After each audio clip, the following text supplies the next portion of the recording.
ஹரே கிருஷ்ணா பக்தர்களே, சுத்த பக்தி இணையதளத்திலிருந்து ஒரு கட்டுரை. பகவத் கடாட்சம் பக்தர்களின் துன்பங்களை முற்றிலும் நீக்கும் துக்க நிவாரணி.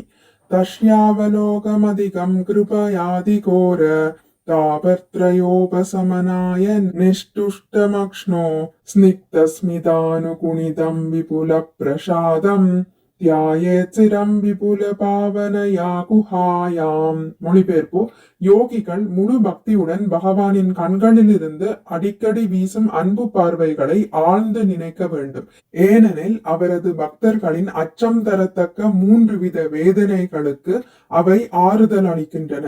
இனிய புன்சிரிப்பினை தொடர்ந்து வரும் அவரது பார்வைகள் அதிகமான அருள் நிறைந்தவை. பொருளுரை: ஒருவர் கட்டுப்படுத்தப்பட்ட வாழ்வில் இந்த ஜட உலகில் இருக்கும் வரை அவர் கவலைகள் வேதனைகளால் துன்பப்படுதல் இயற்கையானது. ஒருவர் உன்னதமான இருப்பிடத்தில் இருந்த போதிலும் அவர் ஜட சக்தியின் பாதிப்பை தவிர்க்க முடியாது. சில சமயம் தொல்லைகள் வருகின்றன. ஆனால் பக்தர்களின் கவலைகளும் வேதனைகளும் அவர்கள் பரமபுருஷ பகவானை அவருடைய அழகிய வடிவத்தில் அல்லது பகவானின் சிரித்த முகத்தை நினைக்கும் பொழுது உடனே தணிக்கப்படுகின்றன. பகவான் தன் பக்தர்களுக்கு எண்ணற்ற உதவிகளை அளிக்கிறார். அவர் அருளின் மிகச்சிறந்த வெளிப்பாடு அவரது பக்தர்களுக்கான கருணை நிறைந்த புன்சிரிப்பு நிறைந்த முகமாகும். ஸ்ரீமத் பாகவதம் 3ஆம் காண்டம் அத்தியாயம் 28 பதம் 31. ஜட உலக வாழ்வின் இன்னல்களும் ஜீவனும்.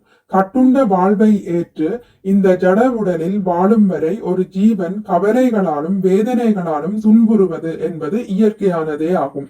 ஒருவன் இந்த ஜட உலகிலேயே மிக உன்னதமான ஒரு பதவியிலோ அல்லது வசதியான இடத்திலோ வாழ்ந்தாலும் கூட அவனால் ஜட சக்தியின் மாயையின் தாக்கத்திலிருந்து தப்பித்துக் கொள்ள முடியாது. ஏதேனும் ஒரு வடிவில் தொல்லைகளும் துயரங்களும் அவனை வந்தடையவே செய்யும். பகவானின் திவ்ய வடிவமும் பக்தர்களின் துயர் துடைப்பும். ஆனால் பரமபுருஷ பகவானிடம் சரணடைந்த பக்தர்களின் கவலைகளும் வேதனைகளும் அத்தோடு முடிவுக்கு வருகின்றன. அவர்கள் பகவானுடைய பேரழகு வாய்ந்த சச்சிதானந்த திருமேனியையோ அல்லது அவரது மந்தகாச புன்னகை பூத்த திருமுக மண்டலத்தையோ தங்களின் இதய கமலத்தில் நினைத்து தியானிக்கும் பொழுது அவர் தம் துன்பங்கள் யாவும் கணப்பொழுதில் தணிக்கப்பட்டு விடுகின்றன. பரம சத்தியத்தின் பரம காருண்யம். பரம சத்தியமாகிய பகவான் தன் பக்தர்களுக்கு எண்ணற்ற நன்மைகளையும் ஆன்மீக உதவிகளையும் வாரி வழங்குகிறார். அவரது எல்லையற்ற மகிமைகளுள் மிகச்சிறந்த உன்னத வெளிப்பாடு என்னவெனில், தம்மை நாடி வரும் பக்தர்களுக்காக அவர் தம் திருமுகத்தில் என்றும் தேங்கியிருக்கும் அந்த காருண்யம் நிறைந்த புன்சிரிப்பாகும். மிக்க நன்றி. ஹரே கிருஷ்ணா. உங்களுக்கு இந்த வீடியோ பிடித்திருந்தால் லைக் பண்ணுங்கள், ஷேர் பண்ணுங்கள், சப்ஸ்கிரைப் பண்ணுங்கள். நோட்டிபிகேஷன் பெல்லை அழுத்துவதன் மூலம் அடுத்த பதிவுகள் உங்களை வந்தடையும். பகவான் ஸ்ரீ கிருஷ்ணரை பற்றி கேட்டு மகிழ்வோம். ஹரே கிருஷ்ணா.